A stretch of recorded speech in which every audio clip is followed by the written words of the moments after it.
Chapter 3 The Stone Rejected. Admittedly, I am not a master of beginnings, and some will question my account of why I did not start here. But as any man who has set ink to paper knows, our lives are but a great multitude of beginnings, and a man ought to choose his start very carefully. Should I have begun at my birth? I would relate to you many stories personal to me and yet irrelevant to you. Should I have started earlier with my parents? Are their stories not more important than mine? They begot me, and so I necessarily depend on them. But according to that logic, no story matters except the first one, that of our first parents. And yet, it is not by their birth with which we measure history. Should I have begun at my elevation? Perhaps you will learn about it later, but I am not eager to discuss such details now. No, I began with the wolf because his end was another beginning, one that ought to be remarked upon. His was the first life I took along my pilgrimage, and would not be the last. Whatever you make of this account, I want you to know these words are penned with blood, and much of it my own. I was not gifted the consolation of a cell. My crime was far too heinous to be thrown into the bowels of Zodiac, where the hair falls out and the flesh sloughs from the bone. No, that would be too generous. Instead, I had been confined to my quarters and told to wait until further instruction. Some might scoff at such a chastisement, but I tell you there is little worse than staying in a home that is no longer yours. What was once familiar and trusted had suddenly turned cold. The world had turned on its head, and the faces I knew turned away. Home was no longer home, and I doubted I would ever have one again. And my quarters may as well have been a cell. I had little more than a desk and a hammock. Astronomers were expected to spend most of their time abroad for research. However, in recent centuries, most only ventured a little ways past the city gates to spend their coin on drink and fine company. After all, there was nothing left to explore. Nothing was new under the sun. Any sun. A knock on the door caught my attention. Guards with faces of bronze and sagum cloaks of night entered the room, beckoning me to leave with them. I could have resisted, but there was no point. They quietly led me from my quarters to the chromatic tower, the tallest spire of the interstitial observatory. I knew there I would receive word of my sentencing, undoubtedly some form of execution. Privately, I wondered how severe it was going to be. I have heard tales of a school of torturers who prepared the grisliest of ends, though I never learned if there was any veracity to the rumors. Still, I resigned myself to whatever fate awaited me. We walked down the arched corridors, passing no one except a few initiates who paused and gawked at us. The glass Alcazar had always been empty, far too large for its dwindling occupants. But as I walked with swords at my back, the emptiness suddenly struck me as sorrowful. Having now wandered the frozen wastes, I have come to realize that a home always mourns without its people. In quick time, we climbed the spiral stairs of the chromatic tower. The staircase reaches so high in Zodiac that strangers to the Alcazar find themselves stumbling or skipping steps as they ascend. Often visitors resort to awkwardly jumping, leaping 5 or 6 rungs at a time when they near the top. But we astronomers tread lightly, and our feet barely pressed against the steps. As part of our vocation, we are accustomed to the different embraces of the heavenly spheres. Indeed, one of the first things we teach novitiates is moving gracefully in the lower solemnities. Before I had time to think further, I was ushered into the study of Master Rigel. Empty shelves meant for 1,000 tomes ringed the marble room. Most of the books had been sold, with the rest being lost or destroyed over the long years. Master Rigel had given up on trying to replace them. After all, no one came to ask any more. Our order was no longer interested in building new ships or deciphering temporal telescopics, and we no longer had the manpower for such pursuits anyway. His desk was in the center of the room and similarly sparse, with only a few documents pertaining to the school's management. Above him, a domed ceiling depicted a faded mural of our founder slaying the dragon Delphine. I noticed his gaze was always pointed downward, as if in silent judgment of the people below. Master Rigel himself was hunched over writing some papers. His blue mantle was threaded with the gold of many stars, and despite its age, remained extravagant to the eye. His wrinkled face glanced up as we walked in. 2 silver orbs stared at me. As is customary with the astronomers, the sclera of our eyes are dyed silver and decorated with extensive patterns. "You may leave." He motioned to the bronze-faced guards before standing up. The guards nodded and closed the door behind them. Master Rigel cleared his desk and he stood up, a movement that must have been quite painful for him. He was always hunched over and needed a cane to walk about. Even in the chromatic tower, which was one of the few buildings that reached all the way to the center of Zodiac, proved no comfort for him. He stared at me for a moment before speaking. "I know it wasn't you. You should stop pretending." "How do you know that, Master?" "You wouldn't have ran if it were." I looked away and mumbled. "I assure you, I am not as honorable." "This has nothing to do with honor." Rigel stabbed his cane. "You wouldn't have ran because you wouldn't have been caught.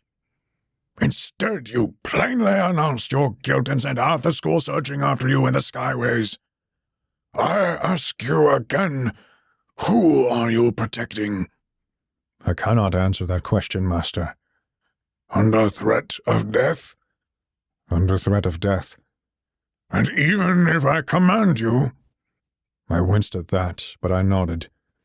Master Rigel stamped his cane again. "You would break the law of our school." "I cannot answer the question." Master Rigel groaned and rubbed his eyes. "You always were a stubborn student. Too stubborn. I cannot help you this time, Cirrus." The old man walked back and forth. His cane tapped the floor rhythmically as he thought about what to do. "They are planning to execute you by suffocation. It will not be quick." "When is the appointed day?" I asked. 2 days from now. Perhaps the day after. They're going to make an example out of you first. They will have your eyes put out and tongue taken beforehand." "Then there's nothing left to do." Truly, I did not want to continue this conversation in front of the man who had taught me and put his faith in me. Now, he was possibly the only person left in the world who still knew me as the man I was. I remembered the day I left Master Rigel, who instructed all the young novitiates for the tutelage of Master Algol. Nothing had been right since. "You still don't understand the gravity of what you've taken responsibility for." Master Rigel continued pacing. "You've sullied the name of our school. Perhaps we could have been more lenient in the past. Perhaps we could even protect you." My eyes were cast down. I knew the name was sullied either way, even if I had told the truth. Master Rigel turned his head away. "You know as well as I do the low station of our school. What you may not know is that Zodiac is considering the abolishment of our order." "For what reason?" I nearly shouted. I could not believe the words that were being said. "You know why. The astronomers have not produced a new insight or useful tool in hundreds of years." "None of the other schools have either," I protested. "No one has. Not in 1,000 years. There is nothing left to learn." "Yes, but you forget. The alchemists have the Benny drug. The machinists have their self-sufficient panopticon. But what do we provide? Of what value do the astronomers produce and produce alone?" I fell silent, for I knew there was none. There was a reason so many of our school had fallen away to their own lusts. There was a reason why so many did nothing except read old tomes and reminisce. The days of the astronomers are coming to a close, Cirrus. Our order will die in the next few generations, and this crime that has been laid at your feet means we have to surrender you to the Lord Praetor, or we will meet a hastened end. I ask you once more, who are you protecting? I found that I could not answer. I opened my mouth, but I could not speak the words. Master Rigel sighed. Very well. You leave me no choice. He stamped his cane twice and went over to his desk. Reaching his hand under, I heard the distinct click of a lock. A hidden drawer popped out of the wooden frame. I was curious, but I did not dare look inside. I wish I could offer this to you as a gift. You will die more painfully than what the Lord Praetor has planned for you. He can only kill you. But with this, you might perform one last service to our school. What is it? I asked. You weren't alive for when it was in use. Nor I, nor my father, nor his father. But there is one law to which you may appeal. It has nearly been forgotten except by the oldest of us, but this law is still sacred among the schools. It will be honored even now. Instead of execution, you may choose exile and deliver at home to Calrathia. I blinked.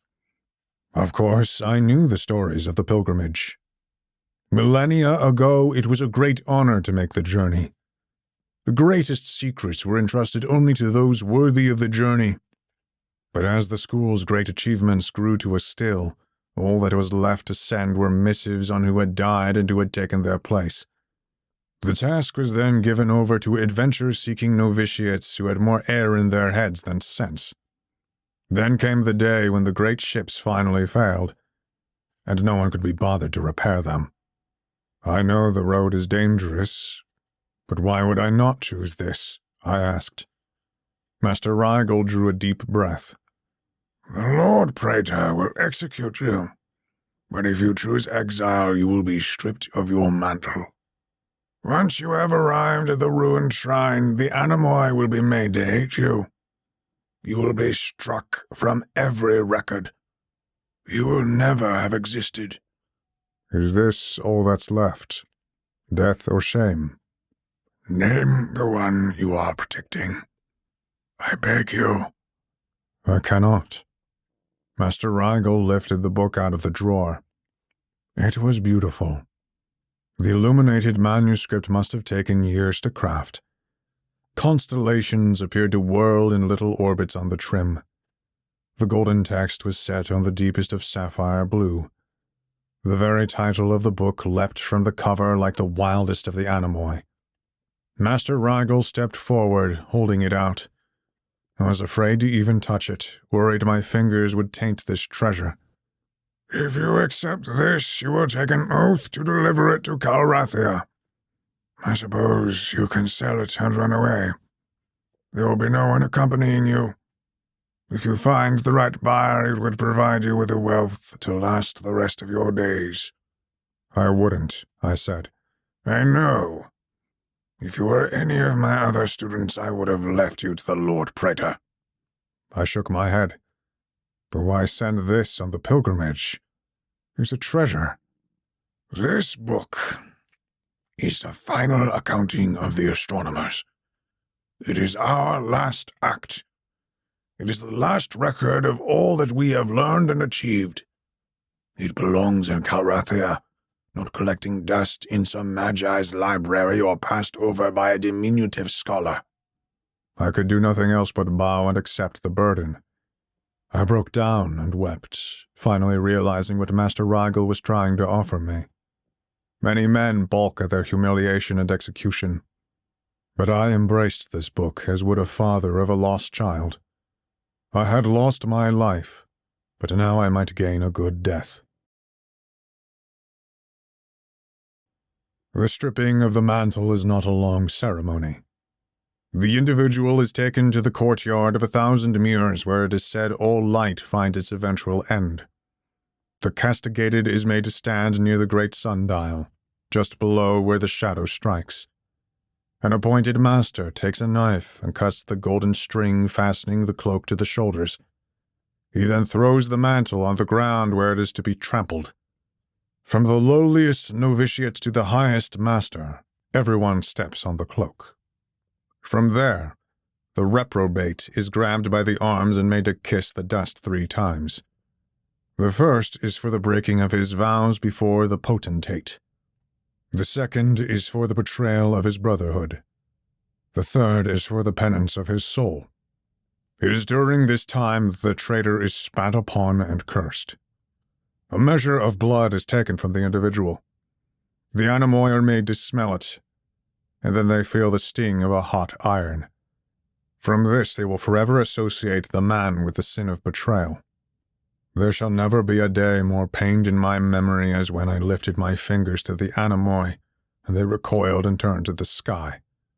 Of everything I have suffered and have yet to suffer, I shall never forget their look upon me.